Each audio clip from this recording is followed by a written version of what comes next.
Hello everyone, welcome to Decolored cube tutorial. This is one of the easiest colored cube variants.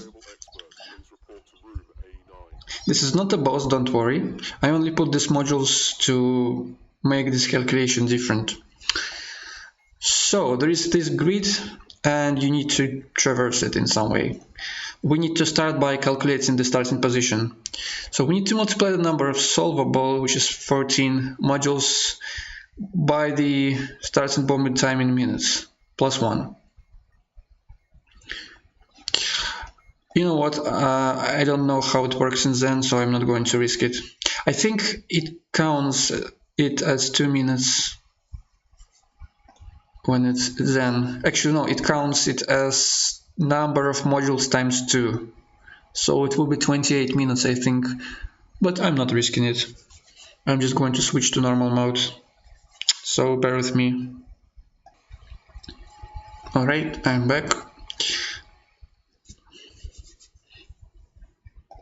I said 57 minutes, so let's multiply 14 by this number, which is 57 plus 1. 14 times 58 is 812. Modulo 100 plus 1 is 13. So our starting position is 13, which is this one. What the fuck did I just press? Okay. This is our starting position. On the module, the way you distinguish it is you will always have, distinguish among the other colored cube variants is you will always have only one side highlightable.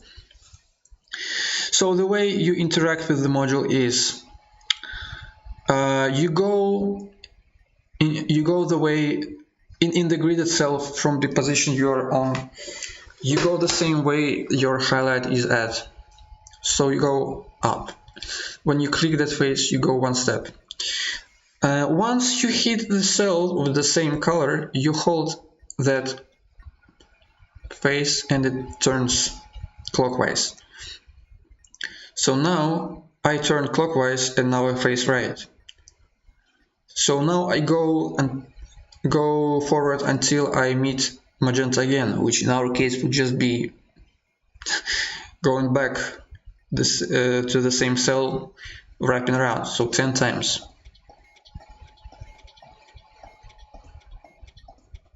And hold the face and the turn down. And the goal of the module is to just traverse back to your starting point. In our case, this was extremely quickly.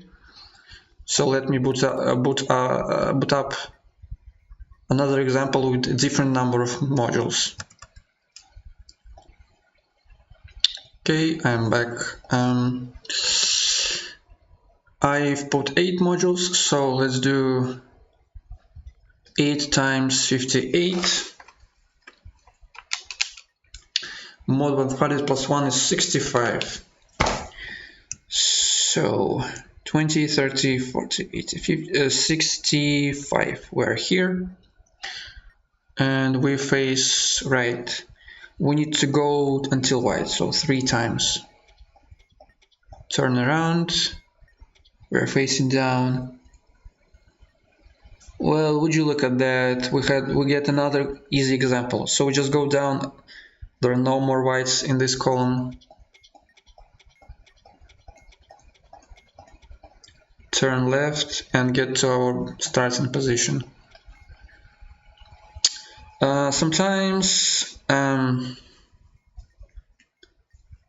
it's just going to be something difficult. For example, you will not get such easy case all the time. You will most likely get a case where you have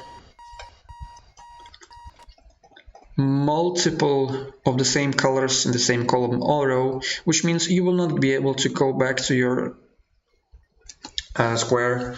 So for example, my square would be not white but black. I would go right to this black, go down, and would have to stop on this black.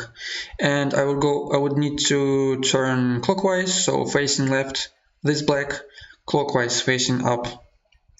this black, and we go back to this black. Turning clockwise again, facing right, clockwise down, clockwise left. So basically, you would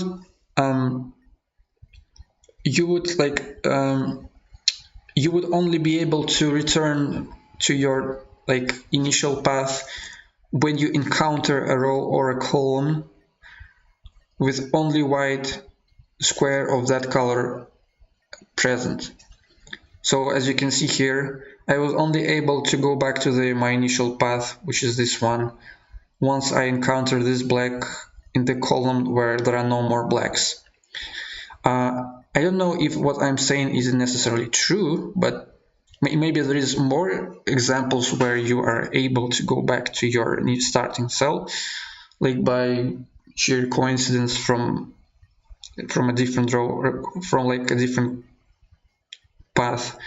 But the point is, until you meet a row or a column, the point is once you meet a row or a column with the color that you rotated from, where this color only is met once, you would be able to go back the same path as you came from.